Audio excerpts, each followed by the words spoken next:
Bienvenue à celui-ci qui nous rejoignent. On va partir pour 2 heures, 1h30, 2 heures à l'insectarium. On va être ensemble pour découvrir les coulisses de l'insectarium. On a un petit peu du public autour de nous, vous allez voir. Aujourd'hui, dans le cadre du festival 24 heures de science, comme chaque année en fait, vous avez beaucoup d'activités partout au Québec. Sachez-le, cette année, on a plus de 450 activités un peu partout dans la province. Plus d'une trentaine de villes qui sont concernées justement par les 24 heures de science. Et donc, je vous laisserai évidemment découvrir tout ça au programme aujourd'hui. Déjà, on va aller voir un peu, je suis entouré de papillons. Donc, j'espère que les papillons vont s'arrêter un petit peu de tournoyer. Je vais pouvoir vous montrer tout ça dans quelques instants. Juste après, on va aller voir les fourmis Atta. C'est une des attractions... on se croirait à Disneyland, un petit comme ça, mais une des attractions justement de l'insectarium, c'est les fameuses fourmis Atta, qui sont absolument fascinantes, qui grignotent des petits morceaux de feuilles et qui vont sur le morceau de bois, le morceau d'arbre, et ensuite hop, qui les transportent dans leur petit coin et qui sont hyper bien organisés, vraiment super bien organisés. C'est absolument fascinant. Ce qui est cool, c'est qu'on va pouvoir en en discuter avec Dominique Ouellette, qui est technicien entomologiste à l'insectarium de Montréal. Sachez également que aujourd'hui c'est un live un peu particulier. Pourquoi? Parce qu'on a rejoint beaucoup d'écoles. Ça se peut que certaines écoles sont déjà un petit peu connectées. Bienvenue à vous et à ceux et celles qui nous rejoignent encore une fois. Je vais en profiter aussi pour vous dire que c'est en collaboration avec Science pour tous et l'Espace pour la vie qui nous donne l'occasion de découvrir encore une fois les coulisses de l'insectarium. Donc c'est vraiment un privilège en fait de pouvoir vous faire découvrir tout ça, et je les remercie infiniment parce que ça prend des ressources, ça prend du temps d'organiser ça, et puis c'est pas des endroits qui sont ouverts au grand public, donc ça prend des autorisations particulières, etc. Alors, je pense que la première demi-heure, je vais vraiment vous dire bonjour tout le monde, installez-vous, etc. Puis et en fait ça se peut qu'il y ait des gros blancs parce que moi je profite également, puis j'essaie de chasser aussi les papillons pour vous. Il y en a un beau ici. Je garde un œil sur l'heure également, parce que l'heure tourne, l'heure file. Et à 10h30, on a rendez-vous avec Dominique Ouellette, qui est technicien entomologiste à l'insectarium et qui va nous en dire plus sur les fourmis Atta. Oh là là là, un papillon qui tient la pose, incroyable.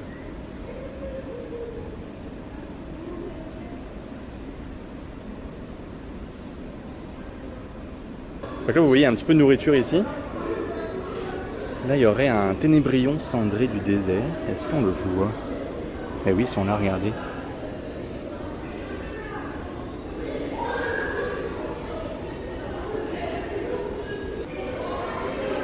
On a du monde ici. Regardez, c'est cool. J'espère que vous avez des belles images de votre côté. Je vais essayer de me décaler un petit peu. Oh, il y en a un beau là, checkez-moi ça là. Moi, c'est comme il est beau celui-là.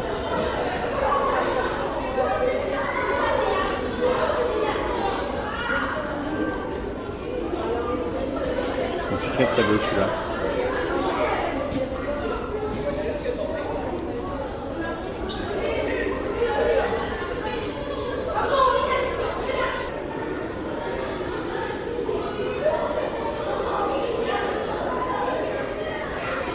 Il y a une belle image juste ici là.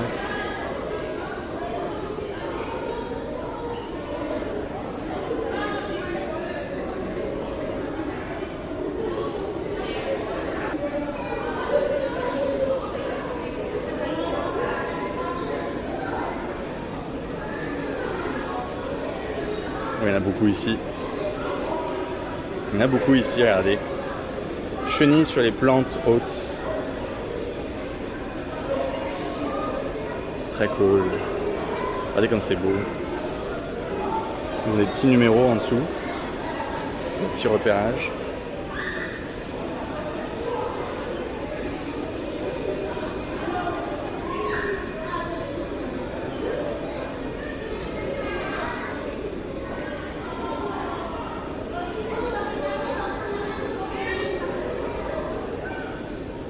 C'est vraiment très beau. Puis le groupe s'est dispersé parce que regardez, ce qui va nous intéresser pour les prochaines minutes, c'est surtout ces petites fourmis qui sont juste ici. Je vous fais un plan large et après vous allez voir, on va zoomer un peu plus.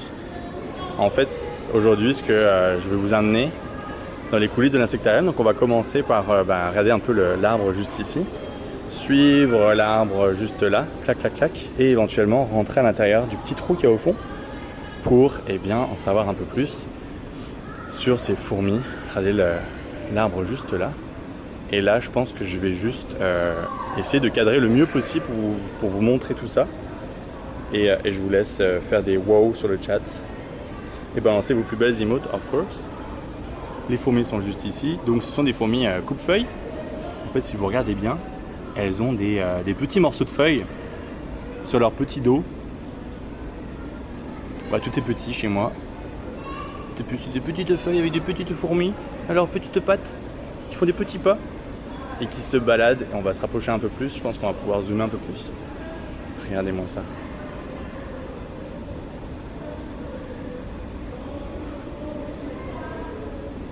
Alors peut-être que vous avez plein de questions à poser justement par rapport aux fourmis. Ça se peut. Ça va être le moment de les poser, les amis. Des fourmis au travail, ça niaise pas. Ça niaise pas. Il y a des fourmis, ben oui, c'est ça. Finalement, les fourmis sont là.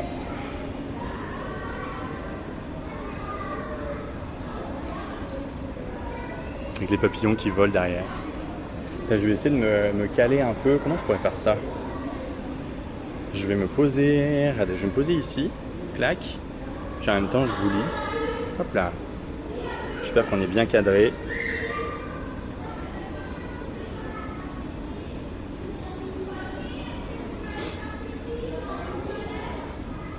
C'est une bonne question, ça fera corps.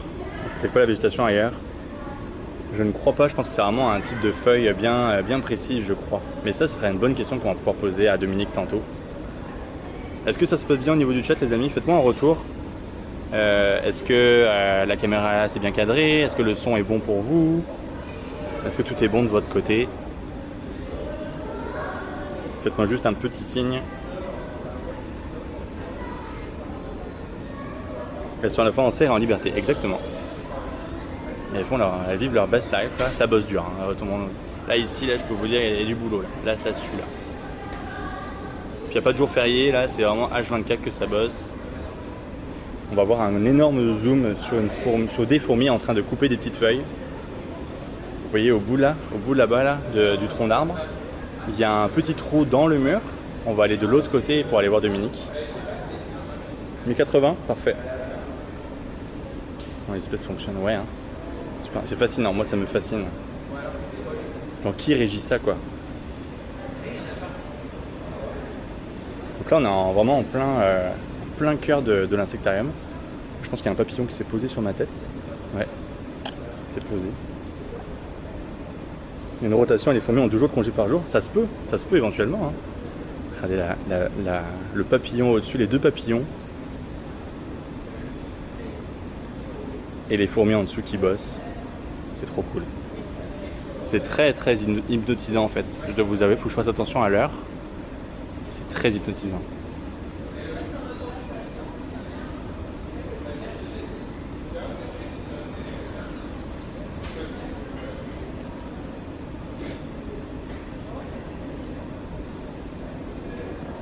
Il est 25, oh, vous inquiétez pas. Anyway, Dominique nous attend, il va être juste à côté.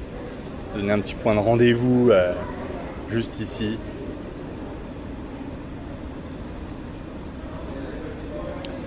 Puis pour ceux et celles qui nous rejoindraient en cours de route, encore une fois, bienvenue. Dans quelques minutes, dans 5 minutes exactement, on a Dominique Ouellette, technicien entomologiste à l'insectarium, qui va venir nous jaser et répondre à toutes vos questions par rapport aux fourmis Atta. Je suis certain que vous en avez. Je suis certain. Moi j'en ai beaucoup. Moi ça me fascine. J'ai tellement hâte de voir le replay, je vous le jure, pour voir les images que ça va donner.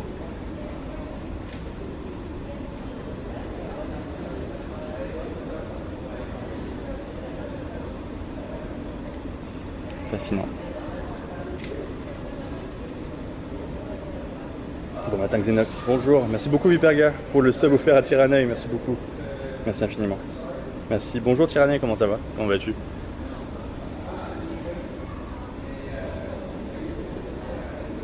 Moi ce qui me fascine c'est, je me dis, le poids des feuilles sur les fourmis, genre. C'est-à-dire que la feuille est tellement énorme que comment tu fais pour porter ça, genre. Et des fois, c'est des... Puis comment elles font pour juger la taille aussi de la feuille qui est portable aussi, tu sais. Allez, comme ça grouille ici. Alors, je vous le dis aussi, by the way, parce que j'ai été voir un... Dominique m'a montré un petit peu ce qu'il allait montrer en live. Je vous le dis, ça se peut qu'il y ait des images, tu sais, des trucs un peu qui grouillent, des trucs un peu...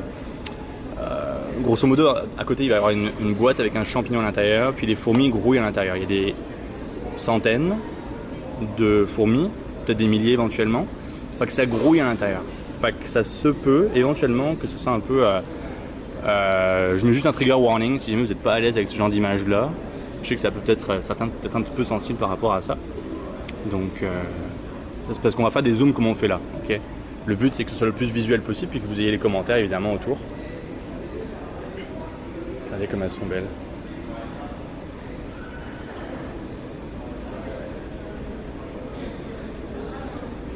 À l'intérieur de la fleur, genre. Et j'espère que ça fait des belles images là, je vous jure là. je capote. Merci beaucoup Destiny. Des bisous. Bonne journée à toi. Et puis n'hésitez pas, si jamais vous pouvez pas rester jusqu'au bout, le replay va être disponible. Donc pas de panique là-dessus.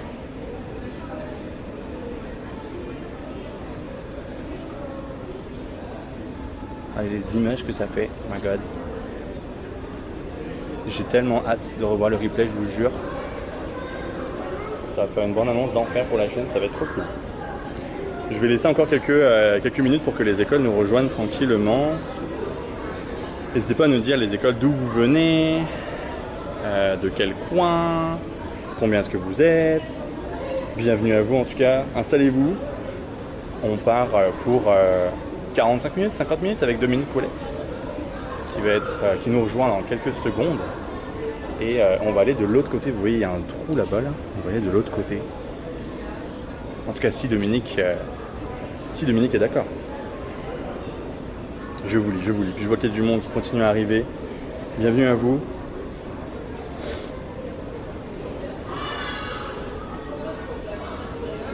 C'est vraiment magique. C'est trop cool.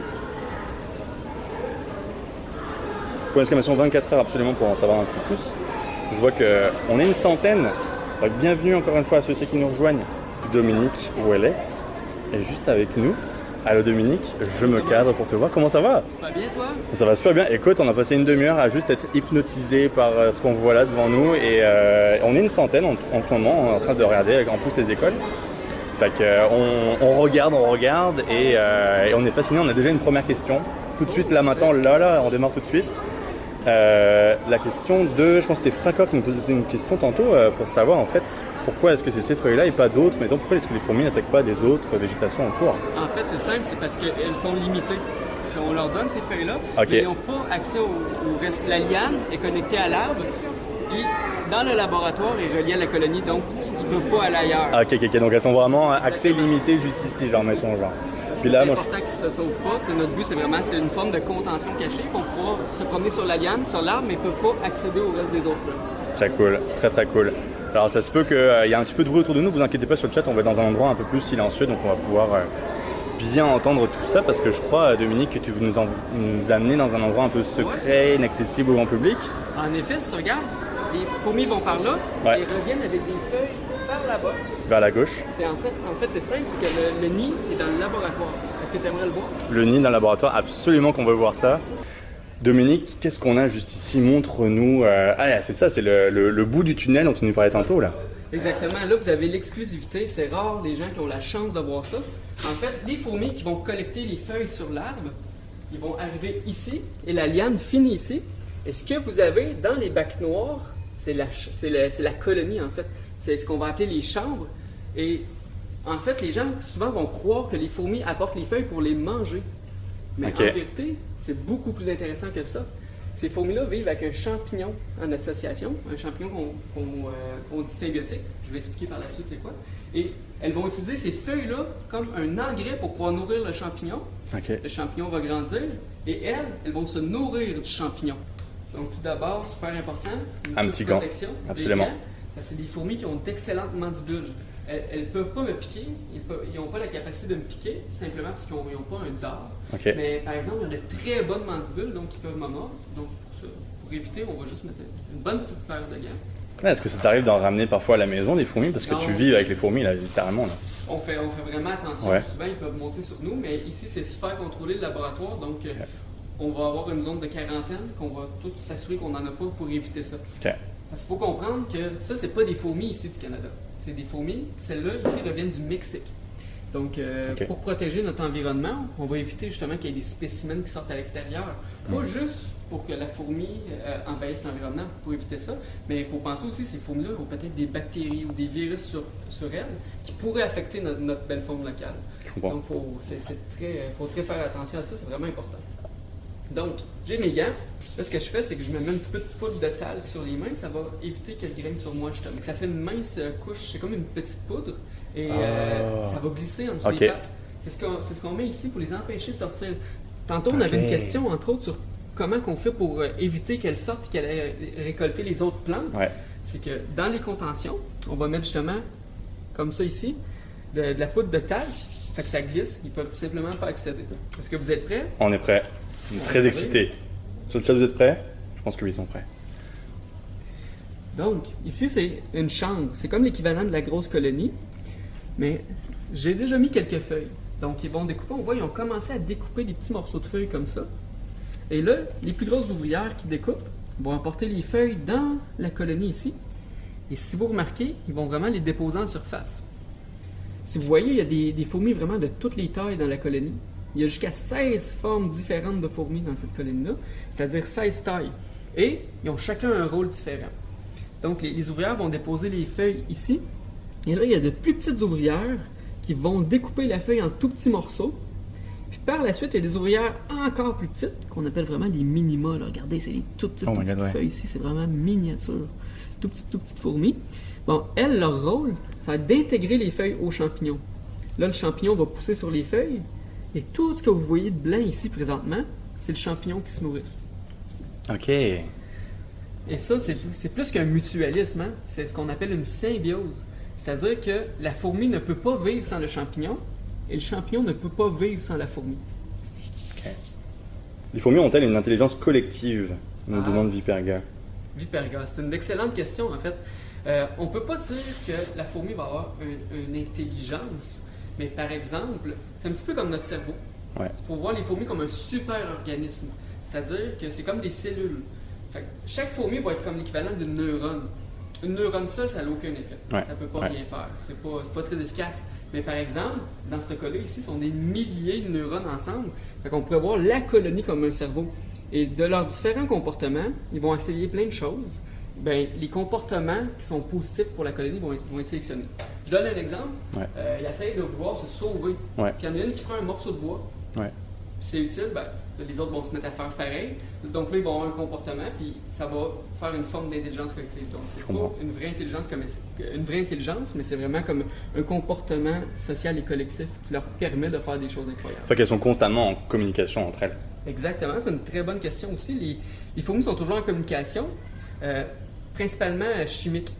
C'est-à-dire que les fourmis vont souvent pouvoir communiquer via ce qu'on appelle des phéromones.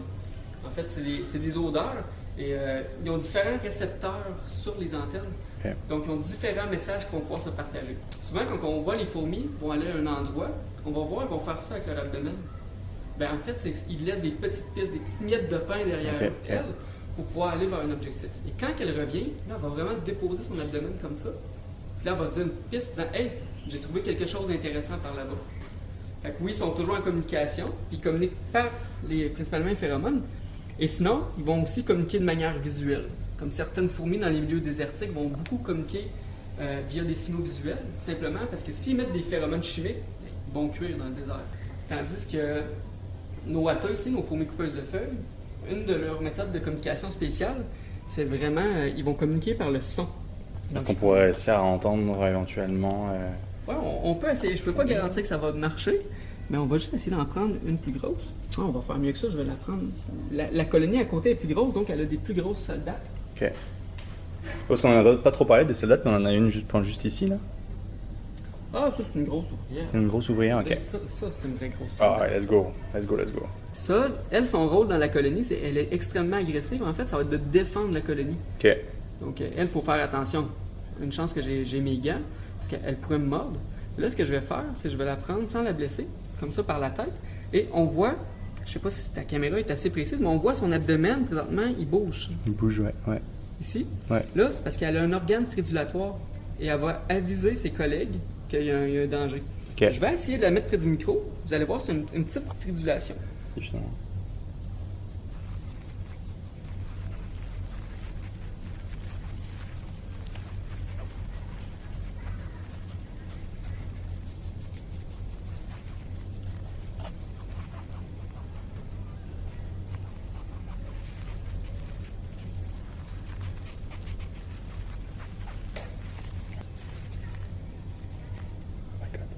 Tout le monde entend. Tout le monde capote sur le chat. Oh! Ah, faites-en pas. Les insectes, souvent, on les voit tomber comme ça au sol. C'est sûr, on évite, mais à la base, c'est que son propre poids n'est pas suffisant pour qu'elle puisse se Ah, ok, blesser. je comprends. Il y a même certaines fourmis qui vont se laisser tomber des arbres et ils vont planer pour pouvoir Ok. atterrir à d'autres endroits. Ah, je suis trop content qu'on ait réussi à entendre. C'est parfait, c'est parfait. Donc, c'est ça, Dominique c'est a une fourmi sur l'épaule. Bah, je pense que ce sera pas la, oui. c'est pas la première, mais c'est pas la dernière. Je pense que tu en as une sur l'épaule, hein. Non, c'est ça, en effet, Donc, c'est quand même commun qui m'ont monté sur moi. Faut comprendre que quand je mets mes mains comme ça dans la colonie, dans le fond, elles vont se défendre simplement. Mais Ouais. sinon, elles sont pas agressives de nature, ils n'ont pas de raison, elles ne m'attaqueront pas sans aucune raison. Je comprends. Fait que même si elle se promène sur moi, il n'y a pas de danger. Ah, ben oui, regardez, elle est là. Ouais, juste ici, ouais.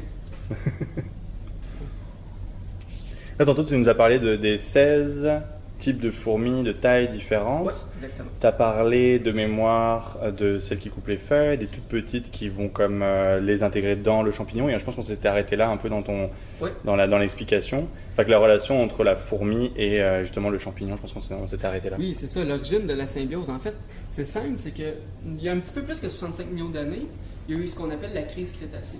C'est quand la fameuse météorite est arrivée sur Ouais. la Terre, et ça a fait vraiment un effet sur l'écosystème incroyable. Il y a beaucoup d'espèces qui sont disparues là. Entre autres, les dinosaures ont commencé leur chute là. Ouais. Et même les insectes ont eu un impact à cause de la crise crétacée. Et certains groupes de fourmis, les actinies, c'est-à-dire les ancêtres de ces fourmis-là, se sont mis à vivre dans le sol avec un champignon. Ils ont tellement été en proximité avec le champignon, s'en sont nourris pendant des millions d'années, que les fourmis sont devenues accros aux champignons. Ils ne pouvaient plus vivre sans le champignon. Ok. Et des millions d'années plus tard, il y a eu une grande glaciation. Donc Ouais. les fourmis ont déménagé de la forêt tropicale vers un milieu désertique.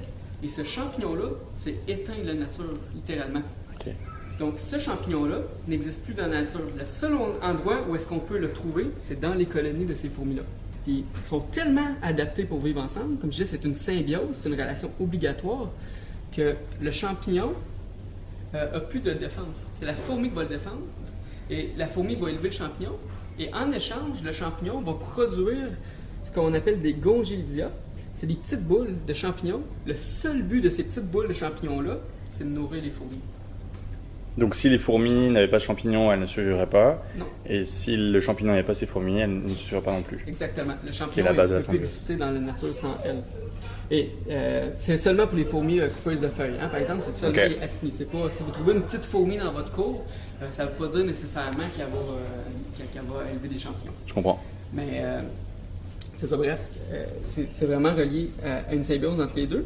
Et ce qui est intéressant, c'est que le morceau de champignon qu'on voit présentement, Ouais. c'est le même morceau que les colonies se passent d'une colonie à l'autre depuis des millions d'années. Puis comment ça fonctionne, c'est que avant de s'accoupler en vol, les reines fourmis vont passer par une pièce spéciale, il va y avoir du jeune champignon. Ils vont prendre un tout petit morceau et ils vont le mettre dans ce qu'on appelle leur estomac social. C'est un estomac que les fourmis ont, mais il n'y a pas d'acide digestif. Estomac social? Oui, on Ok. appelle ça un jabot social. Les fourmis, en Ok. général, ont deux estomacs. Un qui est digestif et l'autre qui va vraiment servir à pour stocker de la nourriture. Ok. C'est simple, c'est que là, c'est pas tous les fourmis qui vont sortir. Comme on a dit tantôt, il y en a qui vont rester dans la colonie et que leur rôle va être soit de s'occuper du champignon ou de nourrir les larves. Donc ces fourmis-là ne sortiront jamais de la colonie. Il faut que ça alimente. Donc les autres fourmis dans la nature vont aller chercher la nourriture. Ok. Ils vont nourrir ces fourmis-là. via justement l'estomac social. On appelle ça une trophylaxie. Ils vont s'échanger de la nourriture entre deux individus. C'est spécial, mais c'est un des traits évolutifs chez les fourmis, c'est que les fourmis vivent en société. Ouais. Comme je disais, c'est une division du travail. C'est comme nous, on pourrait relier à notre société. On a des docteurs dans notre société, des médecins, on a un mécanicien, un électricien. Ouais. On a aussi des gens qui vont travailler dans un restaurant, des cuisiniers. Je suis pas sûr que chacune des personnes soit capable d'être un docteur en même temps qu'il soit un éleveur, soit un agriculteur. Ouais, ouais. Donc, en se divisant le travail comme ça, ça les a permis de survivre. En fait, il y a plusieurs raisons qui ont fait qu'ils ont survécu comme ça. Il y a une division du travail au niveau de ce qu'on va appeler les castes. C'est-à-dire, vous allez avoir la reine.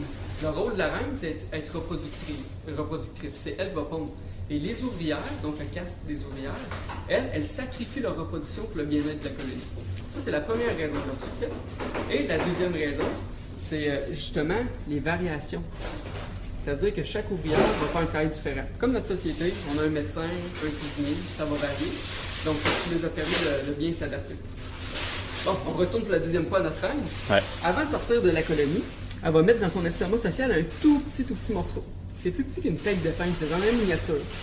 Et suite au vol nuptial, les reines ont des ailes et les mâles aussi. Suite à l'accouplement du vol nuptial, elle va creuser un trou d'environ 1 mètre dans le sol. Et elle va boucher le trou en arrière d'elle. Et là, ce qu'elle va faire, c'est qu'elle va revomir ce petit morceau de champignon-là. Elle va le déposer, puis elle va utiliser des débris végétaux qu'elle va trouver au sol. Par exemple, des restants de feuilles, de l'écorce. Si elle n'a pas de débris végétal, elle va utiliser ses propres œufs pour nourrir le champignon. Et là, elle va se mettre à grossir son petit morceau de champignon. Et quand elle a suffisamment de champignons, là, elle va pondre ses premiers vrais œufs, qui ne sont pas des œufs trophiques comme j'ai mentionné tantôt, c'est-à-dire des œufs pas féconds. Et là, elle va avoir ses premières larves, et là, elle va avoir ses premières ouvrières. Là, ces premières ouvrières vont sortir, aller récolter des feuilles, et vont commencer à construire le champignon, et la reine va se mettre à fondre la tente. Donc, ce cycle-là se reproduit depuis des millions d'années. Donc, le champignon que vous voyez là, ça fait au moins une trentaine de millions d'années qu'il se le passe de colonie en colonie de cette manière-là. Puis là, juste pour... en fait, ça va être les mêmes colonies, ces différentes colonies qu'on a ici dans les boîtes qui sont là devant nous. En fait, c'est tous la même colonie, mais c'est des chambres différentes. Okay. C'est-à-dire que lorsque je vois que la colonie est prête à grossir, par exemple, ils vont avoir beaucoup de larves dans la colonie, moi, je vais rajouter un bac comme ça. Dans le fond du bac, il y a un petit plâtre qui est humide, et les fourmis vont d'elles-mêmes déménager un morceau de champignon. Là, le champignon va se mettre à grossir comme ça dans la colonie, parce que les ouvrières vont s'en occuper. Et la forme qu'il y a, un petit peu alvéolaire, c'est les fourmis qui le construisent comme ça, ce champignon. Je comprends. Admettons que tu prends une soldate de la plus grosse colonie, tu la mets dans la plus petite. Va-t-elle se battre ou va-t-elle s'incorporer à la nouvelle colonie? Ah, c'est une très bonne question.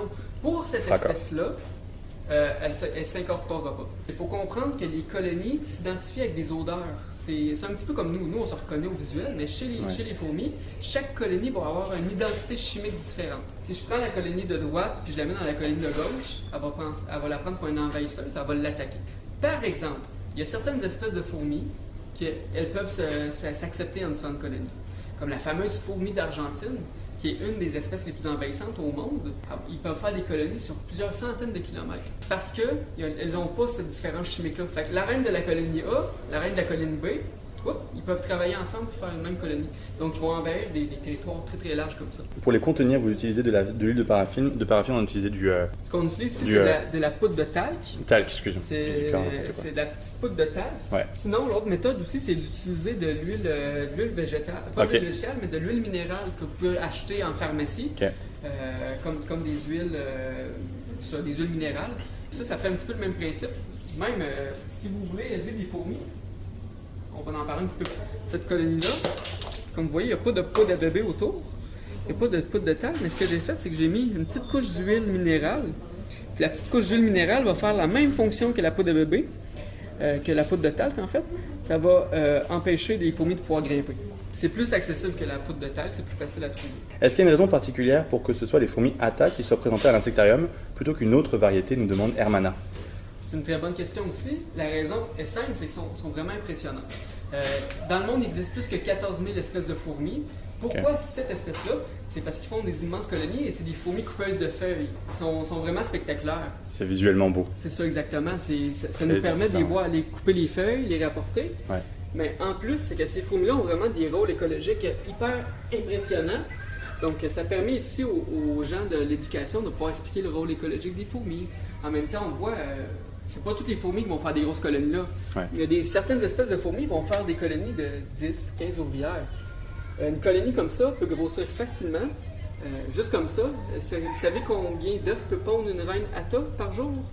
Je vous laisse répondre à cette question, une petite idée, ouais.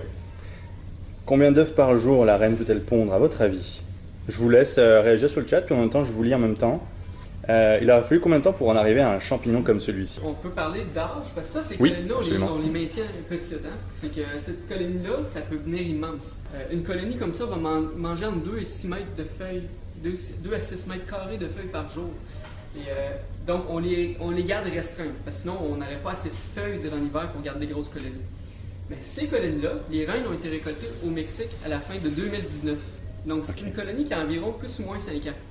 Et on la garde petite. Pour avoir un gros champignon comme ça, le bac que je viens de vous montrer ici, j'ai ajouté ce bac-là dans une petite colonie il y a 3 semaines. Donc, c'est eux-mêmes qui l'ont apporté, puis ils l'ont construit en l'espace de 3 semaines. C'est très, très rapide. Dans la nature, je vous invite à le voir sur YouTube, par exemple. Vous avez, si vous marquez Giant Ant Colony, vous allez voir l'ampleur et la taille d'une colonie comme ça. Giant Ant Colony. Immense. Je vous laisserai googler ça sur le chat. Qui arrive 1000, 1000, 2000, 500. Là, on parle de par jour, je pense. Par jour. 10 000, nous dit Viperga. 700, nous dit Amana. 5000 Private. 20 par jour, nous dit Benny. 50 000 Pascal. 100 œufs par jour. 100 œufs. Alors, où est-ce qu'on. Quelle est la bonne réponse? Il y en a qui étaient proches, mais on en a. Qui était très loin. Une reine atta peut pondre en moyenne 20 000 œufs par jour. 20 000. 20 000 œufs. Donc, pourquoi je vous posais cette question-là? C'est simple, c'est que vous m'avez demandé combien de temps ça prend à avoir un grand champignon. Ouais. Bien, c'est super rapide parce que le champignon va servir à nourrir les larves. Comme elles pondent 20 000 œufs par jour, la croissance des colonies est extrêmement rapide. Et c'est une des raisons pourquoi on a ça dans l'exposition, qu'on a cette espèce-là, c'est que ça fait des grosses colonies rapidement. Ils sont très actifs, fait que ça fait vraiment un visuel impressionnant. Est-ce que la durée de vie va varier entre le type de fourmi? Ça aussi, c'est une question excellente. Oui, la durée de vie va varier. Ça peut varier de quelques mois à plusieurs années pour les ouvrières. Mais les reines, certaines espèces de fourmis peuvent vivre plus de 20 ans. Le record serait autour d'une trentaine d'années. Fait que, comme la moyenne de cette espèce-là, c'est environ entre 8 à 12 ans que la reine va survivre. Mais ça varie beaucoup. Puis en effet, ça va varier selon les castes. C'est pas mal ça. C'est impressionnant. Là, malheureusement, je ne peux pas vous en montrer, mais parfois, elle va pondre littéralement des tales d'œufs. Elle va pondre plus que son propre poids. C'est impressionnant. Là. Dans l'espace d'une courte durée, elle peut pondre plus que son propre poids. En parlant de poids, justement, une des questions qu'on avait, que moi j'ai eu en fait en voyant ça, c'est comment est-ce que la fourmi arrive à porter des morceaux de feuilles qui sont probablement similaires en termes de poids, éventuellement peut-être plus lourds que son propre poids à elle. Elle peut porter plus d'une centaine de fois son propre poids. Ça varie avec les espèces, bien sûr. Mais en fait, c'est une très bonne question. C'est que nous, en tant que mammifères, nos os sont à l'extérieur et nos muscles sont à l'extérieur. Donc si on force trop, nos muscles peuvent se détacher de nos os littéralement. Tandis que les fourmis, comme tous les arthropodes, ont un exosquelette, c'est-à-dire un squelette à l'extérieur. Fait que c'est comme l'exosquelette est renforcé et les muscles peuvent vraiment forcer fort à l'intérieur. Okay. Donc ça va pouvoir leur permettre de déployer des forces beaucoup plus impressionnantes pour leur taille. Comme, juste pour couper les feuilles. Vous avez vu tantôt la taille de la soldate? Ben ça, c'est des muscles pour ses mandibules. Donc leur corps est vraiment adapté justement pour pouvoir lever de très bons poids. Les feuilles qui sont plus ou moins grosses, mais c'est souvent des bons gros morceaux de feuilles quand même qui sont transportés par exemple. Comment fait-il pour les attraper sans les blesser? Conseil d'expert, même si on ne doit pas les prendre à main nue chez nous.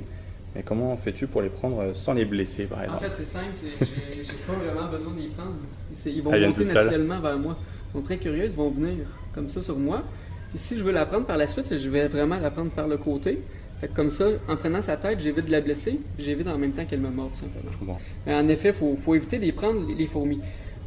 Présentement, il n'y a pas de danger parce que j'ai des gants. Ouais. Mais le danger n'est pas nécessairement pour moi.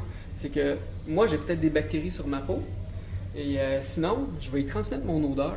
Fait que les autres fourmis, en détectant qu'elle a mon odeur, ils vont la prendre pour une intrus. Pour éviter qu'il y ait des maladies, dans le fond, ils peuvent parfois l'attaquer. Question peut-être niaiseuse, mais le fait que le public puisse passer à côté, est-ce que les odeurs du public pourraient être captées par les fourmis? Non, c'est vraiment le fait de les toucher qui fait que ça pourrait les impacter. Ça pourrait, on peut le voir dans une colonie, des fois on les achale un petit peu, ou quand je transfère, mettons, de bac, ça va arriver que je vais en toucher, ou qu'ils vont toucher à ma peau, puis le comportement automatique, c'est qu'ils vont se mettre autour d'elle. OK. Mais ils vont pas là-dessus. Ils vont se mettre autour d'elle pour la maîtriser.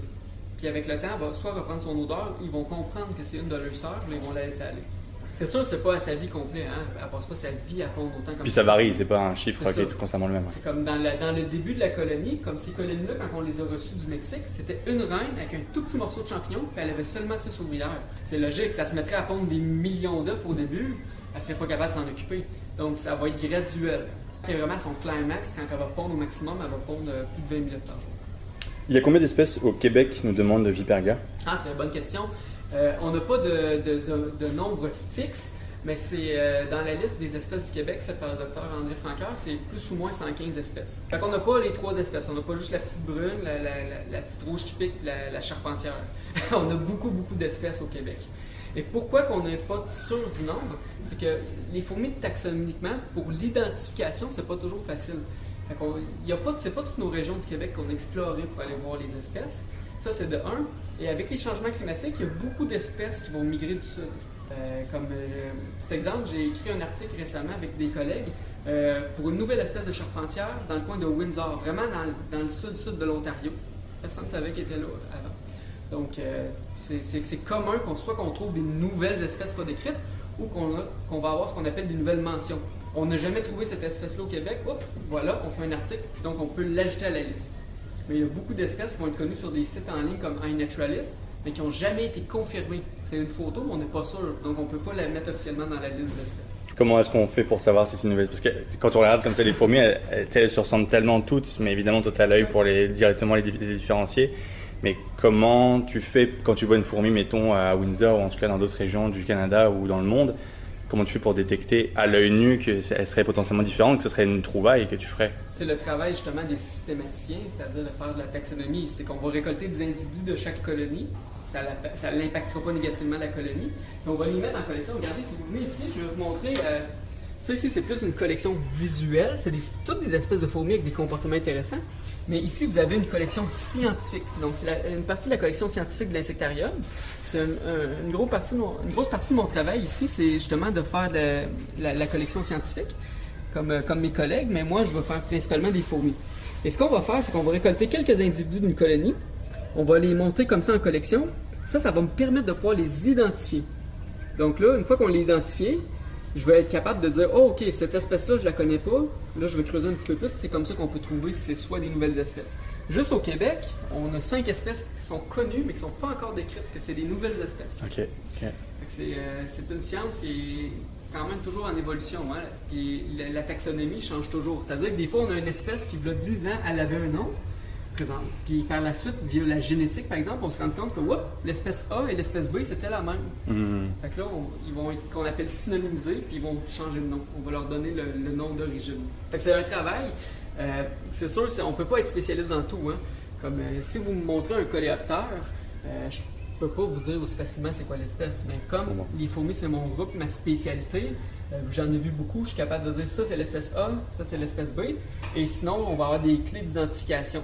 C'est-à-dire, on va regarder dans des clés qui disent est-ce qu'elle a du poil sur la tête? Oui, tu vas à gauche. Non, tu vas à droite. Et à partir de ça, on va être capable d'arriver à l'espèce comme ça pour confirmer notre identification. Redom qui nous dit merci beaucoup pour ta patience et ton discours simple et complet. Je partage une passion plus qu'un simple descriptif, c'est très cool. Merci. Je t'encourage à faire pareil de ton côté. Hein. Cet été, si tu veux, tu vas pouvoir les observer. Les absolument. Puis on va en parler juste après. Là. Tu nous en parlais un petit peu vite là, de ce petit kit. On en parle dans quelques instants. Caroline qui nous demande combien de temps faut-il pour qu'un œuf éclot? Ah, ça aussi, c'est une bonne question. C'est très variable avec les espèces. Je pense que chaque espèce va avoir des comportements, des habitudes différents. Donc, il y a des espèces que ça va être relativement court, environ 3 semaines. Il y a d'autres espèces, comme on a ce qu'on appelle la fourmi acrobate au Québec. C'est l'espèce qu'on a qui a un très très long développement. La larve va prendre environ 2 mois. Puis chez certaines espèces, comme les reines charpentières, la larve va passer plusieurs années, jusqu'à 2 ans dans la même colonie. Donc c'est ça, c'est vraiment relié à l'espèce, mais ça va varier de quelques mois à quelques années. Connaissez-vous les fourmis qui produisent du miel? En fait, les abeilles produisent du miel, les fourmis ne produisent pas de miel. Mais d'après moi, ce que tu veux parler, c'est ce qu'on appelle les fourmis peau de miel. Le genre Myrmecocystus. C'est des fourmis qui vont vivre dans un milieu désertique. Donc, une période hyper sèche et une période d'abondance. Mais eux, ils ont besoin de manger à l'année longue. Donc, ils vont faire des réserves. Et ils vont avoir des ouvrières qu'on va appeler des riplets, que elle, son travail, c'est comme la soldate, mais elle va se suspendre dans la colonie et son abdomen va grossir de manière incroyable. Elle va devenir la taille d'un raisin. Je pense que c'est peut-être ça que tu parles, les fourmis peau de miel. C'est simple, c'est qu'elles vont aller récolter du miel de pucerons et du sucre produit par les pucerons. Ils vont les stocker sur une longue période. Et je vous invite à aller voir sur Internet, marquer fourmis de peau de miel, en anglais honeypot ants. Vous allez voir, c'est vraiment spectaculaire. C'est gros comme un raisin, puis c'est ça, c'est une réserve sur pattes. Trop cool. Et on les trouve où, celles-ci? Les plus proches qu'on a d'ici, c'est vraiment dans le sud des États-Unis. Ça va être dans des milieux xériques. On n'en a pas ici en Amérique, pas en Amérique du Nord, mais au Canada, on n'en a pas. Mais sinon, le terme honeypot ants peut être différent genre. Par exemple, en Afrique, ils ont des Componatus inflatus. C'est une charpentière qui a ce comportement-là. Puis vraiment, aux États-Unis, plus l'Amérique du Sud, il va y avoir les Myrmecocystus qui sont celles que je viens de parler. Donc c'est ça. Il y en a un petit peu partout, différents, le même comportement, mais différentes espèces. Certaines espèces sont-elles trop invasives pour la biodiversité? Oui, malheureusement, c'est souvent une question négative qu'on reçoit, mais il faut comprendre que c'est très peu d'espèces, mais des espèces qui ont des comportements vraiment, qu'on peut dire, létaux, qui sont envahissantes pour l'environnement. Par exemple, la fire ant, la fameuse fourmi de feu aux États-Unis, qui a été introduite par accident, puis elle a fait des immenses colonies, elle va littéralement tasser les autres espèces. Ou comme sinon, ce qu'on a parlé tantôt, la fourmi d'Argentine. Cette espèce-là, comme les colonies font des super colonies, elle est hyper envahissante et elle va tasser d'autres espèces. Par exemple, les mézards, c'est des fourmis qu'on va dire moissonneuses. C'est des petites fourmis qui, plutôt que se nourrir sur des calories secs ou de pucerons, elles vont récolter des semences de graines et elles vont faire un pain de fourmis et vont nourrir les fourmis avec ça. Elles ont un rôle écologique essentiel qu'on appelle la myrmécochorie. Myrméco, ça veut dire fourmi en grec. Chorie veut dire bouger. Et c'est simple, c'est qu'il y a des plantes qui sont dépendantes de ces fourmis-là pour survivre. Donc, la fourmi envahissante va tasser la mézard, la fourmi moissonneuse. Fait à cause de ça, la plante peut s'éteindre parce qu'elle n'a plus de fourmis qui vont s'occuper de ses semences. Donc oui, il y a des espèces envahissantes qui peuvent avoir des effets négatifs sur la biodiversité. À quoi ressemblent-elles tes journées au quotidien? Tu te lèves, puis tu penses directement aux fourmis, j'imagine? Bon, on va diviser ça en deux parties. Vraiment pour mon travail, c'est à l'insectarium. Premièrement, avec mes collègues, on va vraiment faire l'entretien de l'exposition le matin quand on arrive. Et dépendamment si ma journée, je suis ce qu'on appelle être en collection, je vais travailler sur la collection scientifique. Okay. Collection scientifique, c'est par exemple, on va aller dans des réserves écologiques avec des permis du gouvernement, puis on va faire un inventaire des fourmis qu'il y a là, et nous, on va produire des rapports sur les espèces qu'il y a là. Moi, je fais les fourmis, mais j'ai un de mes collègues qui va faire les araignées, un autre va faire les coléoptères, d'autres vont faire les papillons. Fait que ça, c'est ce qu'on appelle la journée collection. Et sinon, on va faire aussi d'autres projets reliés à l'insectarium. Comme l'insectarium a un excellent projet qui s'appelle les Sentinelles. On va avoir des associations avec des différentes communautés d'un peu partout dans le nord du Québec. Et ces gens-là vont collecter les papillons, puis ça va être un échange de services. Donc, si ça vous intéresse, allez voir sur le site de l'insectarium, les Sentinelles du Navire. C'est vraiment intéressant. Donc, je vais aussi travailler sur, par exemple, les fourmis de sentinelles. Et sinon, 2 jours sur 4, on va être ce qu'on appelle être en élevage. C'est-à-dire tous les beaux insectes que vous voyez ici, mais il faut qu'on les élève. Donc moi et mes collègues, ce qu'on va faire, c'est que dans cette journée-là, on va s'occuper autant des papillons que des phasmes, des insectes, qu'on va vraiment changer leurs plantes, laver les vivariums, les nourrir. Ça va être vraiment orienté sur l'élevage. Comme par exemple, une grosse tâche à moi d'élevage, c'est m'occuper de nos colonies. Parce qu'on a 2 colonies dans l'exposition, mais on a aussi 4 colonies qu'on va utiliser au cas qu'on a un problème avec ceux-là, pour pas toutes mettre nos œufs dans le même panier. Ça, c'est la partie travail. Et sinon, de mon côté, souvent, comme je dis, je suis passionné de fourmis depuis une quinzaine d'années. Je vais aller à différents endroits pour des projets. On va récolter des fourmis à l'extérieur, puis on va les mettre en collection comme ça. Et comme je dis, on va faire des articles scientifiques sur les différentes espèces, si on trouve des nouvelles espèces. Sinon, aussi, je suis associé à l'Université McGill. Parce qu'ici, on a un grand laboratoire de recherche sur les fourmis. Puis, en partenariat avec l'insectarium, je vais faire certaines recherches et on va faire des publications sur différents sujets. Parce que c'est ça aussi qui est important à garder en tête, c'est que l'Espace pour la vie, c'est un regroupement de musées, 5 musées, insectarium, jardin botanique, Biodôme, Biosphère, Planétarium. Mais il y a aussi évidemment des équipes de recherche derrière qui travaillent. Oui, on est dans les coulisses de l'insectarium. Et ben, c'est bon aussi de le rappeler que oui, il y a un objectif d'éducation du grand public, puis de montrer le maximum de choses de notre environnement et d'explorer le monde. Mais il y a aussi l'importance du métier de chercheur, chercheuse, justement d'aller identifier d'autres espèces de fourmis potentiellement. Est-ce qu'il y a une régulation extérieure du nombre d'effectués? Qu'est-ce que tu veux dire par là, Vigo? Car à 20 000 d'œufs par jour, on peut vite être dépassé, j'imagine. Ah, je comprends. D'avoir un compte, genre En fait, toi, tu demandes comment on contrôle les populations de fourmis. Je pense que c'est ça la question de Vigo. Ouais. C'est simple, c'est qu'ils ont besoin de champignons pour grandir. Donc, quand la colonie va être trop grosse, je vais juste simplement arrêter d'ajouter des bacs. Donc, ce que ça va faire comme effet, c'est que comme ils sont trop, ben, la reine va pondre un petit peu moins. Puis c'est comme ça qu'on va être capable de faire le contrôle. Parce qu'en effet, ça pourrait littéralement exploser. On pourrait avoir facilement une centaine de fois ça, une centaine de bacs comme ça, sans problème. Donc elles vont se réguler selon la taille du champignon disponible, selon la place disponible que tu leur donnes. C'est simple, c'est qu'elles sont dépendantes. Fait que moins d'alimentation, donc ils vont devoir être moins nombreuses pour pouvoir survivre. La rumeur dit que les fourmis sont une espèce menacée, voire en cours de disparition. Est-ce que c'est vrai? Oui, j'aurais plutôt l'impression à dire le contraire. Ben, en voyant ça, c'est clair qu'on pourrait dire le contraire. Là, ouais. Si on pense à la protection des espèces, en effet, on a des espèces qui sont à des statuts précaires. Ouais. Juste ici, au Québec, on a beaucoup d'espèces qui sont dites des parasites sociaux. C'est-à-dire que la reine de l'espèce A va aller parasiter l'espèce B. Mais ces espèces-là sont hyper fragiles dans l'environnement. Parce que si les espèces qu'elles parasitent meurent, elles aussi vont mourir. Donc, on a plusieurs espèces qui ont des statuts de protection. Par exemple, je vous invite à aller voir la liste rouge de l'IUCN, l'Union internationale de la conservation de la nature. Il y a plusieurs espèces de fourmis qui ont des statuts vulnérables. Fait que oui, il y a des espèces à statut vulnérable, mais les fourmis sont présentes partout en grande quantité, c'est-à-dire en grande quantité, sur presque tous les continents à part l'Antarctique et quelques îles. Je pense même qu'ils vont peut-être même survivre aux humains. Les premières fourmis sont apparues il y a 120 millions d'années, sont diversifiées et vraiment partout, donc on ne pourrait pas dire que les fourmis sont en voie de disparition en général. Donc les fourmis ont de beaux jours devant elles, si je comprends bien, si on résume ça. Est-ce que les fourmis à tasse sont de celles qui peuvent aller coloniser un autre terrier, comme la technique qu'il a expliqué avec l'intruse qui sera retrouvée, entourée pour lui donner son odeur? Donc est-ce qu'elle pourrait coloniser un autre terrier et être en mode attaque finalement, plus aller... Non, cette espèce-là, c'est pas une espèce de parasite. Elle ne va pas parasiter une autre espèce. Cependant, les atta, ils ont certaines espèces d'insectes ou de fourmis qui vont avoir ce comportement-là, qui vont rentrer dans les colonies. Si vous voulez, je peux expliquer rapidement. On a des espèces au Québec qui font ça, ce comportement-là, comme une petite fourmi, le nom c'est Lasius aphidicola. Cette espèce-là, après l'essaimage, elle va chercher une ouvrière de la colonie de l'autre espèce, et elle va la prendre, elle va s'enduire de son odeur, et elle va s'en servir comme mot de passe pour rentrer dans la colonie de l'autre espèce. Elle va aller voir la vraie reine de la colonie, puis elle va y mettre son odeur à elle dessus. Donc les ouvrières de l'autre espèce vont sortir leur propre reine. Elle va se mettre à pondre en grosse quantité. Elle va rapidement développer une grosse colonie. Donc c'est comme ça qu'elle va parasiter. Ça, c'est un parasite social. Il y a aussi des espèces qu'on va appeler des espèces fourmis invitées, c'est-à-dire des espèces qui ont le même comportement mais qui ne sont pas parasites, vont vivre côte à côte dans la même colonie avec d'autres espèces. On peut jouer un jeu si vous voulez. Vous en pointez une, puis je vous dis son comportement, c'est quoi qu'elle a d'intéressant. On avait une question, je pense, il y en avait une avec des ailes, je pense qu'on avait une question, pas ici là, mais en tout cas quelqu'un qui avait déjà dit, moi j'ai déjà vu une fourmi avec des ailes, mettons par exemple si on parle de celle-ci par exemple.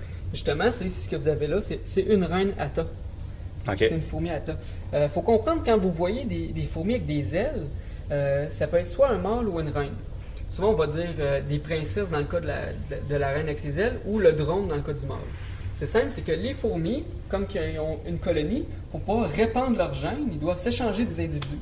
Donc, ça va être là ce qu'on appelle le vol nuptial. Vous voyez, à la fin de l'été, des fois, le ciel est couvert, il y a des milliers de fourmis dans le ciel. C'est simple, c'est qu'ils vont libérer plusieurs reines ailées, et elles vont s'accoupler, par la suite, vont débuter leur colonie. C'est très peu de fourmis qui vont réussir à aller fonder une colonie, ça tourne aux alentours du 1%.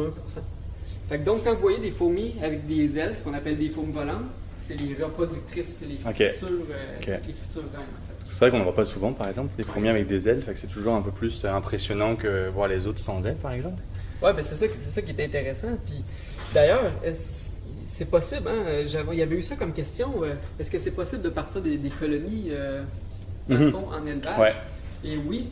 Tu sais, récolter, par exemple, certains insectes dans la nature, comme des coléoptères, certains papillons, des fois, ça peut être dangereux parce qu'on peut fragiliser la population. Donc, on peut affecter négativement la population en récoltant trop.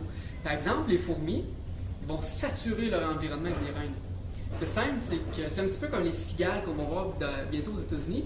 Ils produisent des milliers de reines à la fois et en même temps par zone. Donc, c'est vraiment des milliers, c'est des millions en fait qui sont produits de reines. Donc, ils vont diluer l'effet de prédation. C'est-à-dire qu'il y en a beaucoup qui vont se faire manger, mais dans ce lot-là, ça l'assure qu'il y en a quelques-unes qui vont pouvoir aller fonder leur colonie. Donc, lorsque vous voyez une fourmi avec des ailes au sol, si elle est féconde, elle va avoir le comportement d'arracher ses ailes. Ça, c'est la gracieuseté de notre équipe d'éducation qui nous l'ont prêté. Ici, c'est les marionnettes qu'ils utilisent pour faire l'éducation dans le musée. Donc, ici, vous avez une reine Atta. Elle n'est pas à taille réelle, bien sûr, mais si vous remarquez, la reine Atta, elle a des ailes. Ouais. Une fois qu'elle est féconde, elle va enlever ses ailes. Donc, si vous voyez au sol une fourmi qui enlève ses ailes, ça veut dire qu'elle est féconde. Si vous ne voyez pas enlever ses ailes, vous pouvez la reconnaître parce qu'elle a la tête, le thorax et l'abdomen. Les reines ont vraiment un thorax qui est vraiment très imposant. Je reviens. Admettons que je compare avec une ouvrière ici. Dans notre cas, ici, on a une soldate. Regardez la taille, le dos. La reine a toujours un gros thorax, donc la section du milieu, parce qu'elle avait des ailes. Donc, on peut la reconnaître comme ça. Et là, si on veut partir d'une colonie, ça va être simple. Vous allez prendre cette reine-là, qui est au sol, vous pouvez la récolter, on va la mettre dans un tube. Ici, regardez. Un petit tube comme ça, une petite éprouvette que vous pouvez aller avoir facilement, soit dans des laboratoires, ou sinon vous pouvez prendre aussi des tubes de fleuriste. Vous mettez de l'eau, une ouate. Il faut que la ouate soit bien compressée pour éviter que l'eau coule. Vous mettez la reine à l'intérieur et vous rajoutez une ouate. Là, la prochaine étape est importante. On va mettre ça soit dans un tiroir ou à un endroit qui est à l'ombre. Alors, chose encore plus importante, s'il vous plaît, on demande aux parents avant. Ah oui, on ne débute pas une colonie à la maison sans que les parents soient d'accord. Faites pas ça en secret, hein, les amis, sur le chat, là, sur les élèves dans la classe, là, je vous vois venir, ok? Faites attention à ça. Donc, on va mettre la reine comme ça, on va l'isoler, on la met dans le noir. Là, il faut être patient. Parce que si on la stresse, elle peut dire « Oups, mon environnement est dangereux », elle peut soit essayer de s'en aller ou elle peut manger ses propres œufs. C'est un comportement, lorsqu'il y a un stress, plutôt que d'avoir une progéniture dans un mauvais environnement, elle va attendre à plus tard. Sinon, si on est patient, on va avoir les premières ouvrières qui vont réapparaître environ un mois plus tard. Et là, dans ce cas-là, on va prendre la colonie.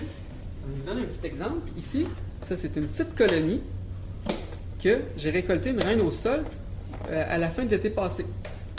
Là, vous allez voir, ça n'aime pas la lumière, fait que je lui ai mis un petit carton aussi pour la protéger, mais regardez à l'intérieur. Je ne sais pas si vous voyez la reine, c'est celle qui est noire foncée.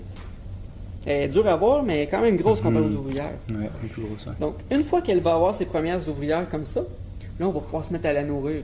C'est simple, c'est qu'ils ont besoin de sucre et de protéines. Okay. Vous pouvez diluer un petit peu de miel dans de l'eau, vous mettez ça sur une petite ouate, une petite mousse, puis vous pouvez rajouter des protéines. Qu'est-ce qu'on veut dire par protéines? Ça peut être un insecte mort, ça peut être des petits morceaux de poulet. Il faut juste vraiment donner une protéine. Puis là, la reine, elle va se mettre à pondre. Et vous allez pouvoir développer votre propre colonie comme ça, vous allez pouvoir les observer. Et sinon, comme nos fourmis, on ne veut pas qu'elles s'échappent. Donc, dans ce cas-là, ici, ce que j'ai fait, j'ai pris de l'huile minérale simplement, j'ai mis une petite goutte sur mon doigt et j'ai fait le tour du contenant. Okay. Sinon, un autre détail important, on peut prendre un petit contenant comme ça. Moi, j'aime beaucoup les contenants comme ça qui sont isolés, qui ont un plastique qui va sceller le contenant. Okay. Et pour que les fourmis respirent, je vais tout simplement faire un petit trou comme ça avec un grillage. Okay. Donc, les fourmis ne peuvent pas sortir de ce contenant-là. Et on peut l'élever. Ça peut être intéressant autant pour l'observer que pour faire des études, regarder le comportement. Donc, cette colonie-là va être destinée sûrement au laboratoire. Et là, tu as mis combien de temps pour avoir cette population-là? Ah, ça, c'est une reine qui a sémé l'été passé. Okay. Donc, je l'ai récoltée en ville à la fin de l'été passé, donc à la fin d'août. Puis, elle a débuté sa colonie, elle a produit, puis elle est à sa 4e génération depuis. C'est super facile, ça, c'est des projets super intéressants pour les écoles. Puis comme je dis, contrairement aux autres insectes, lorsqu'on récolte une reine comme ça au sol, on ne peut pas affecter négativement la population parce que les reines sont déjà saturées dans l'environnement. Et dans le fond, il n'y en a même pas 1% qui va survivre. S'il y a un comportement qui est dangereux, par exemple, c'est les gens qui vont aller récolter directement une colonie. Ça, par exemple, vous pouvez affecter la population en récoltant une colonie. Ou pire que ça, si on détruit l'environnement de la colonie. Si on a des centaines de colonies puis qu'on pige dans une, c'est pas plus grave que ça. Mais par exemple, si on détruit la forêt, on détruit l'écosystème autour, là, l'espèce sera plus capable de survivre, puis là, l'espèce peut s'éteindre. On a même des espèces de fourmis qui se sont déjà éteintes, là, qui sont en voie de disparition, qui ont disparu. Il y en a qui veulent voir aussi, ben oui, absolument, regardez. Regardez, on peut même en profiter. Je pourrais même vous montrer le couvain, c'est-à-dire les œufs et les larves. Souvent, ce qu'ils vont faire, c'est qu'ils intègrent les morceaux de feuilles, comme j'ai dit au début. Comme ça, on le voit, regardez ici, là, les petits points verts sur le champignon, c'est des feuilles qui viennent d'être intégrées. Mais ça va servir à faire croître le champignon. Puis dans la couche juste en dessous, c'est là qu'ils gardent tous les petits bébés. Est-ce que vous voyez? Ouais. Regardez, les petites bines blanches, là, c'est des larves. Vous avez aussi le stade entre la larve et l'adulte. Vous avez la nymphe ici. On voit ses pattes dessus. Fait que tout ce que vous voyez là, ici, le champignon, il est rempli de petites larves et de couvains. Des fois, on peut même en voir de bonne taille. Ce que je fais là, présentement, ça n'affecte pas le champignon parce qu'ils vont rapidement le reconstruire. Okay. C'est sûr, on évite de le détruire inutilement, mais juste un petit peu jouer comme ça dedans, ça les stresse pas, ça n'a pas d'effet négatif sur elles. Est-il un site internet pour identifier les fourmis du Québec? Je pense que tu l'avais mentionné tout à l'heure, si je ne me trompe pas. Oui, ben on a un excellent site. Il y a une clé d'identification, mais il faut comprendre qu'il faut avoir une bonne loupe ou un bon binoculaire. Mais sinon, il y a le site de l'entomofaune du Québec qui ont une excellente clé d'identification. Malheureusement, ça ne va pas jusqu'à l'espèce. C'est quand même compliqué. Par exemple, moi, il y a quelques années, quand j'ai levé des fourmis, il y a une quinzaine d'années, j'étais comme un extraterrestre. Les gens ne me comprenaient pas.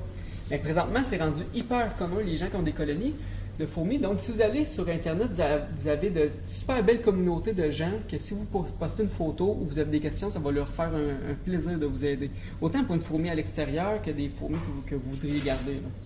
Est-ce qu'il y a des comptes Instagram ou des comptes TikTok qui retracent la vie de fourmis? Je pense que ce serait une petite trend à l'exploiter potentiellement. Ça. Je veux pas faire de pub pour personne non plus. Ouais. Si vous regardez, il y en a beaucoup. Là. Il y a beaucoup, principalement anglophones, il y a beaucoup de chaînes, autant YouTube que des chaînes. Si vous marquez élevage fourmis par exemple, ou juste fourmis sur YouTube, vous allez facilement trouver des gens qui font des vidéos sur les fourmis. Comment ça fait le chemin pour partir et revenir? Il y a plusieurs raisons. Ils ont différents repères. Premièrement, ils vont s'orienter avec les phéromones, c'est-à-dire des petites pistes chimiques qu'elles vont laisser sur la trace, sur le chemin. Mais comme sinon, ici, lorsque le soleil se lève, ils sont prêts à aller collecter des feuilles. Donc, ils connaissent le chemin à cause des odeurs qui sont déjà présentes sur la liane. Un petit phénomène intéressant comme ça, là, cette liane-là, on peut la déconnecter. On peut la connecter et la déconnecter. La raison est simple. C'est que cette espèce-là, c'est Atomixicana, et elle vit dans le désert au Mexique. Donc, il y a des périodes de l'année qui fait tellement chaud que si elle sort de jour, elle pourrait avoir un coup de chaleur. Donc, dans la nature, ils adaptent leur comportement. Quand il fait trop chaud, ils vont soit faire des tunnels jusqu'aux plantes qui les intéressent, ou tout simplement, ils vont couper de nuit. Et ici, on a eu une mauvaise surprise dans le début du nouvel insectarium. C'est qu'on a installé la colonie, et elle allait super bien. Puis un matin, on arrive, ils n'ont pas coupé les feuilles. La réponse était simple, c'est comme dans la nature, ils ont changé leur comportement, ils coupaient de nuit. On a mis des feuilles, puis ils ont coupé durant la nuit. Donc c'est pour ça ici qu'on peut connecter, déconnecter la liane. Ça, c'est la première raison. Et la deuxième est vraiment reliée à la première question qu'on a eue tantôt, c'est comment est-ce qu'on fait pour pas qu'ils aient coupé les autres feuilles? Bien, on leur laisse pas la chance de pouvoir les couper de nuit. Parce que, comme on dit, ils ont quand même une intelligence, qu'on pourrait dire, sociale en groupe, puis ils sont capables de faire des structures comme des ponts. Ils peuvent faire des ponts, ils peuvent utiliser des morceaux de bois, des trucs comme ça. Donc, on les garde sous surveillance durant la journée, mais comme on n'est pas ici de nuit, on leur donne pas accès à l'arbre durant la nuit. Donc, la nuit, clac, vous coupez ici, en tout cas, vous décrochez ça. Comme ça ici. Ils vont faire rapidement un petit pont, puis les fourmis vont se mettre à descendre dans la colline. Rapidement, je dirais une minute ou deux, mais on va le voir, le comportement, il va y avoir un bouchon de circulation assez rapide. Ça fait du très beau visuel, très bien comme ça, moi je vous rattrape sur le chat. Bon matin Soft Kitty, j'espère que tu vas bien. C'est Dominique Ouellet qui est avec nous. On voit que Dominique est un passionné. D'où vient sa passion et pourquoi les fourmis? Pourquoi les fourmis, Dominique? C'est une question que je me fais souvent demander.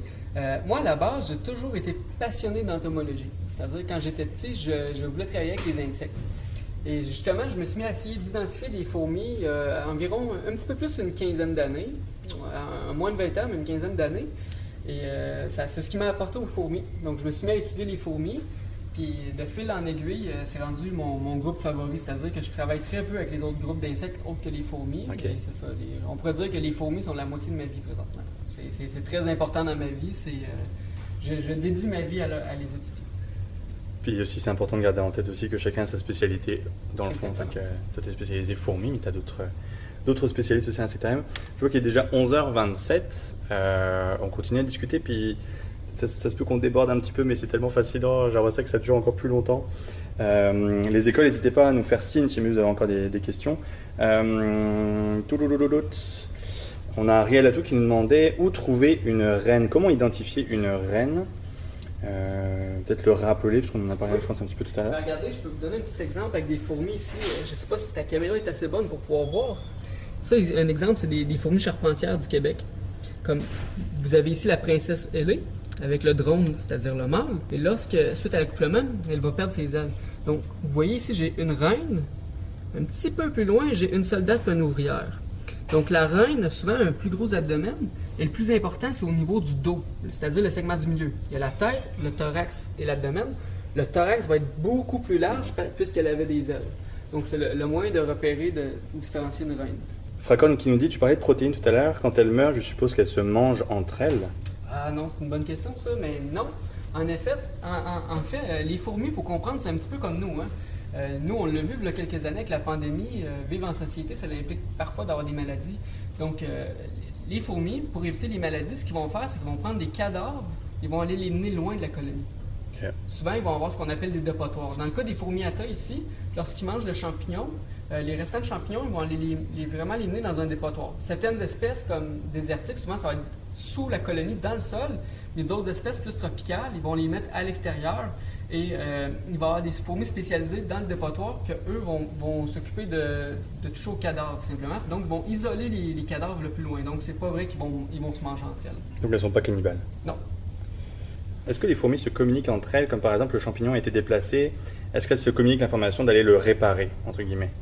En fait, c'est un comportement qui est naturel, c'est-à-dire qu'elles vont se promener. Il n'y aura pas une communication nécessairement qui va dire que le champignon est brisé, mais par exemple, s'il y a un ennemi dans la colonie, comme je montrais au début avec la soldate, ils vont communiquer entre elles pour dire qu'il y a un ennemi. Donc, ils vont agir selon le signal. Mais par exemple, dans le cas du champignon, en nature, ce qu'ils font, c'est qu'ils vont agrandir le nid.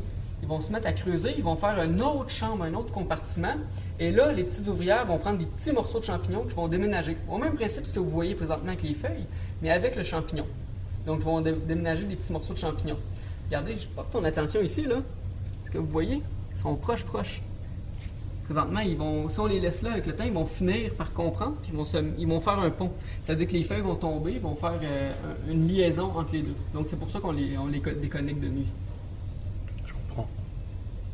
Je pense que le pont est sur le point d'être fait. Oui, ça peut être long parfois. Ils sont pas habitués qu'on leur... Désolé, les fourmis, on vous perturbe, on vous perturbe. Je vous rattrape. Le suspense du bouchon de circulation, oui, puis c'est des belles images. Oh my god, ouais, incroyable. Et voilà, c'est en train de se faire. Très cool, très cool. Est-ce qu'elles sont sensibles au changement de température? Elles sont tout le temps actives, nous demande Caradoc. Oui, ben en effet, c'est vrai qu'il fait chaud de l'autre côté, très humide, très chaud. En fait, sont vraiment reliés à la température. Comme les atta ici, dans le désert, comme j'expliquais tantôt, lorsqu'il fait trop chaud, ils ne sortiront pas. Ils vont soit faire des tunnels jusqu'aux plantes ou vraiment couper de nuit, c'est-à-dire qu'ils vont aller récolter de nuit. Ça dépend des espèces. Il y a des espèces qui ne sont pas vraiment reliées à la température. Mais on a d'autres espèces, comme le genre Aphaenogaster au Québec, qui sont tellement sensibles à la température que du moment qu'il va faire chaud, ils vont déplacer le nid vers ce qu'on appelle des nids satellites. C'est-à-dire d'autres nids, des petits tas de feuilles. Et il suffit d'1 degré Celsius pour qu'ils déménagent l'entièreté du nid. Donc, ça dépend des espèces, mais oui, ils sont très sensibles à des facteurs environnementaux comme la température. Minuit nous demande, est-ce qu'elles dorment? Ah, ça aussi, c'est une bonne question. En fait, il faut comprendre les insectes, les arthropodes n'ont pas un cerveau comme le nôtre. Donc, ils vont avoir des périodes d'inactivité, mais ce n'est pas un sommeil comme on l'entend, nous, en tant qu'humains. C'est-à-dire qu'ils vont vraiment avoir des périodes d'inactivité. Souvent, on pense que comme les fourmis sont bien organisées, là, on a tendance à croire qu'ils travaillent 24 heures sur 24. Mais il y a déjà des recherches qui ont été faites là-dessus. Il va y avoir ce qu'on appelle des lazy ants, c'est-à-dire des fourmis qui sont lâches. Ils sont dans la colonie, qui font absolument rien, mais ils ont quand même leur rôle. Ils vont servir d'antenne de relais, c'est-à-dire qu'ils vont relier le signal de la communication des autres ouvrières. Regardons, on le voit bien, là, le pont est en train de se faire entre les deux. Ouais. Je pense que c'est bon là. Ah ouais, ça y est, on a une feuille qui vient de se passer de l'autre côté. Très cool. Très très cool. Envoyez-leur des cônes oranges pour faire des lignes de circulation. Oui, ben on envoie ça, on envoie ça. Il y en a plein à Montréal, on est servi, donc on devrait avoir ça en stock. Je vais juste les rapprocher un petit peu au moins. Mais oui, ben oui, parce que là, les pauvres. Ils vont faire, vous allez voir, là, ça va être très très rapide. Ils connaissent parce que la question d'origine, c'était comment ils font pour communiquer. Ouais. Comme ils ont des phéromones sur la liane, ils savent exactement où aller, vous allez voir, ils vont tous aller dans la bonne direction.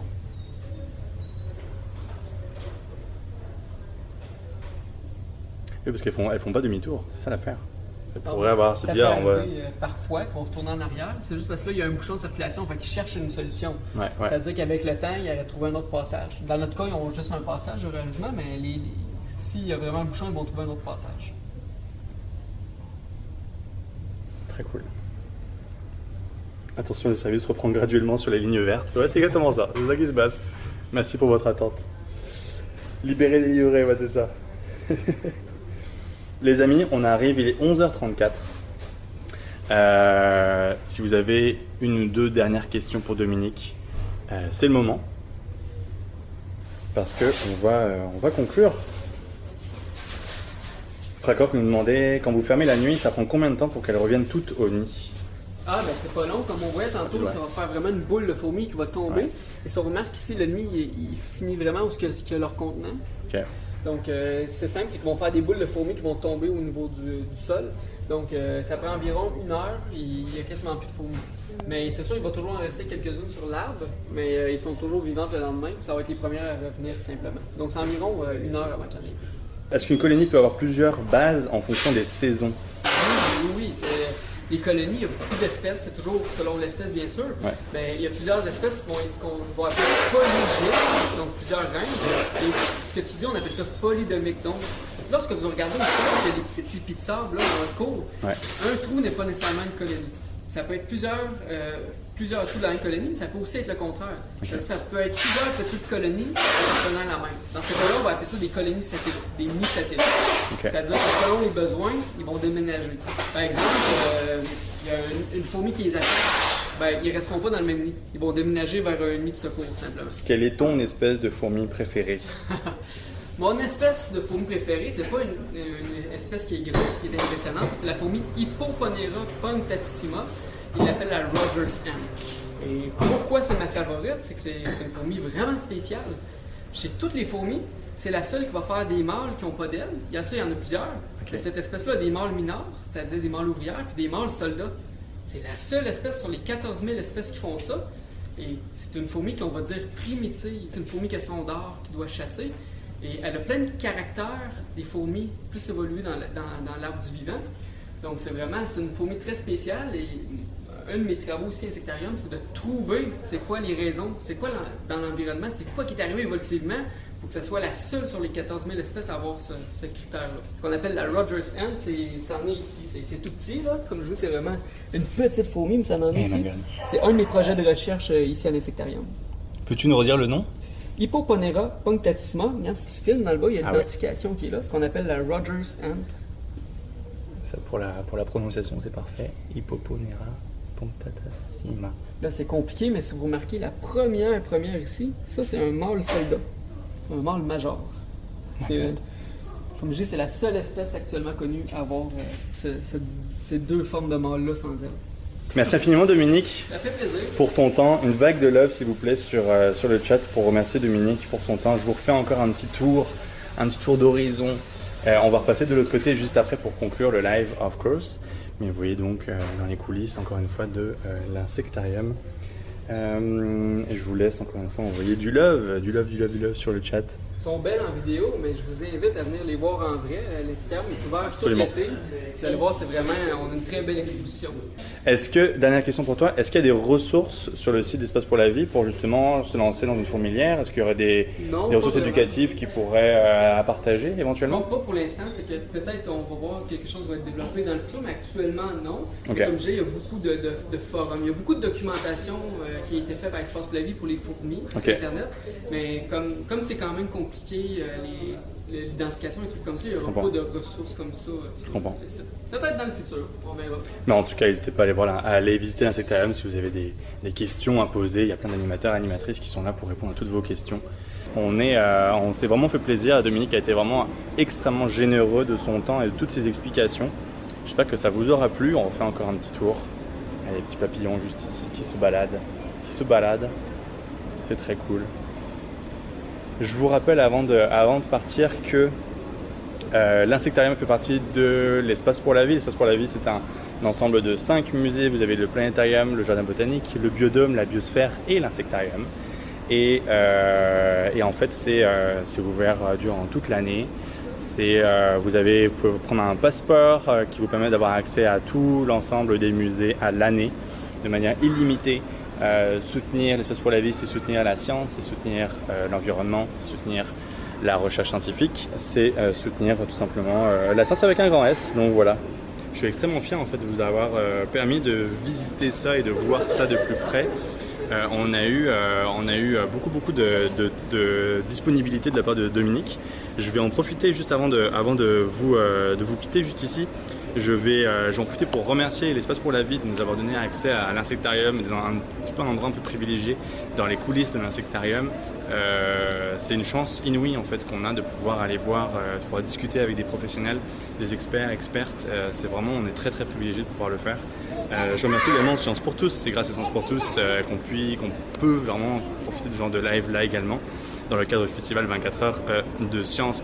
J'espère qu'en tout cas les classes qui étaient avec nous, j'espère que vous avez apprécié. N'hésitez pas à nous faire des retours. Petit merci particulier à Sarah Hermana, dépendamment, elle se reconnaîtra pour tout son soutien. C'est grâce à elle qu'on a pu lancer le 24 heures de science et en fait c'était sa dernière collaboration pour le 24 heures de science. Donc un merci tout particulier à Sarah qui me fait confiance depuis le tout début du 24 heures de science en live.